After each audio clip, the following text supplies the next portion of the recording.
Welcome to today's little chat. Today we're actually going to be talking about immigration. Funny thing is, I was always planning to talk about immigration on this, and yet what ended up happening was the insanity of me damaging yet another phone, which allowed me to replace yet again. So the first one was decimated when I took that nasty fall at Tim Hortons, and I'm going to give you an update on that too. The slip disc, I'm left in a huge amount of pain that I'm not used to. I mean, I am used to pain. I have a serious issue with arthritis. Treated daily with 200 grams of codeine contin and a bunch of other stuff. Now, of course, I'm also on muscle relaxants from the fall. And, well, let's just put it this way. Yesterday I went and did a little bit of grocery shopping and some laundry.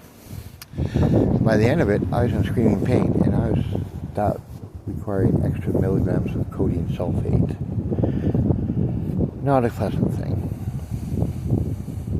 So, and because of that was Tim Hortons. I mean, it's kind of funny because today I am talking about immigration. Though it'll be tomorrow's chat where I talk about the type of immigration that affects Tim Hortons. Let me tell you, for a couple decades, I had a much better way of dealing with Canadian immigration.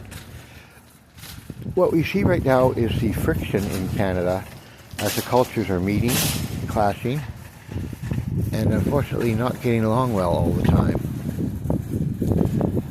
We also have a problem with unemployment at 6+%, depending on where you are across the nation. We need to change and link immigration to match up with our unemployment rates. And we don't want to do that as a national basis.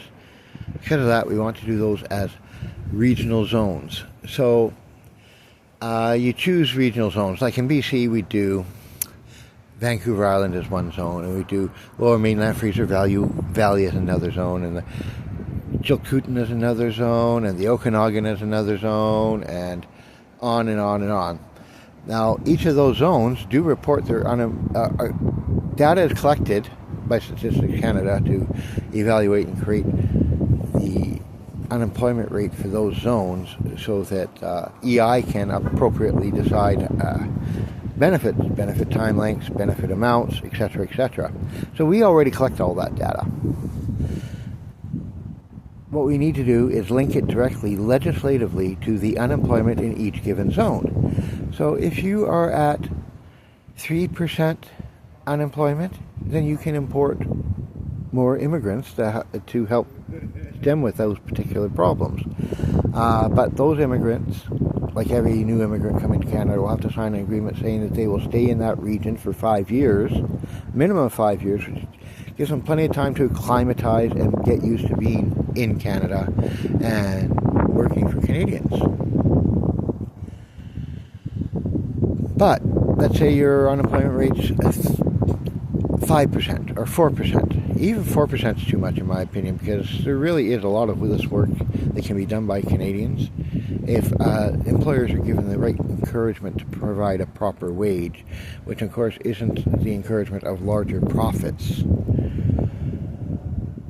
So let's say you're 4 or 5%. Well, then you can only import, let's say, half the number that you could for another region. And if you're over 6%, you can't get anybody. There will be no immigration into that zone in the foreseeable future until that unemployment rate comes down. And you adjust that quarterly or annually, half a year, it doesn't matter how you want to do it. Those people come, they stay in that region for a minimum of 5 years. Hopefully they set up roots and develop into something that wants to stay in that area and just remain in that region. And if it's legislatively linked, everybody's off the hook. Doesn't matter what party's in power. Nobody has to come up with a new immigration scheme. That's it. There would be exemptions, obviously, for doctors and nurses and people who are professionals in universities, because we need those people. We need the scientists. We need the doctors. We certainly need medical doctors, and we certainly need more RNs on the floor. I want to see Canadian healthcare stabilized and saved, which means no more of this Doug Ford crap out in Ontario of privatizing and paying more for the privates than you would have even remotely paid if Ontario had just created the beds.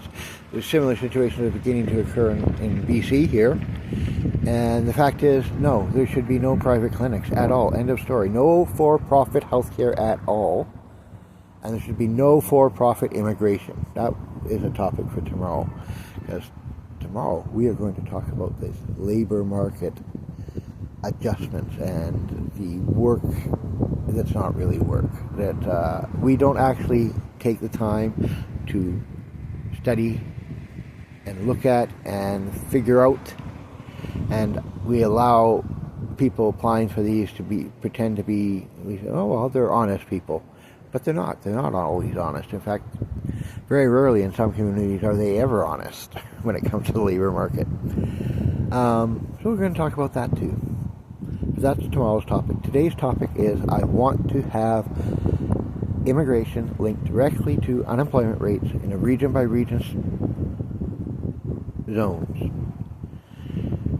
And the rates starting at, I'd say, 2.5 to 3.5, that would be extreme rate of immigration into that zone.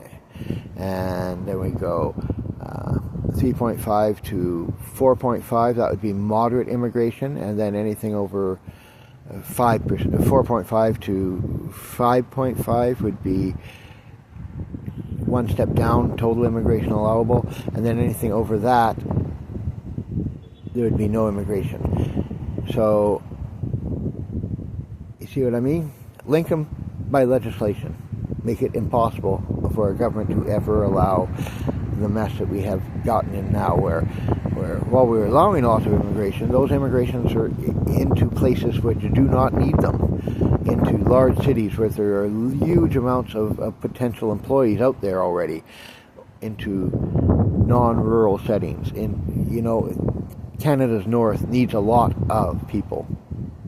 Canada's north needs people. Oil fields in the north need people. Manufacturing, aluminum, all of those things in the north needs people. What we don't need is everybody lining up to live in Surrey, BC, Calgary, Alberta, Toronto, Ontario, or Montreal, Quebec. Thank you. See you tomorrow. Oh, by the way, for the next few days, we're putting some big signs on the van that talk about my action and the lack of probative or even successful negotiations at the moment with the insurance provider for that company, for Timmy's. We're going to go around and we're going to start collecting Tim Hortons horror stories, because there's a lot of them out there. And we're going to be in the Penticton area first, so we'll hit all the 4 stores in Penticton and probably the one in Summerland. Then we'll see about going out to Kelowna. But for the next 10 days, you'll see us around the parking lots of Tim Hortons in Penticton. If you're in the area, drop by, give us your horror stories. I know, like most Canadians, are terribly unhappy with what has happened to Tim Hortons since RBI took it over, and there's good reason for that. And we're going to talk about those too in the Tim Hortons segment. For now, talk to you all later. See you tomorrow.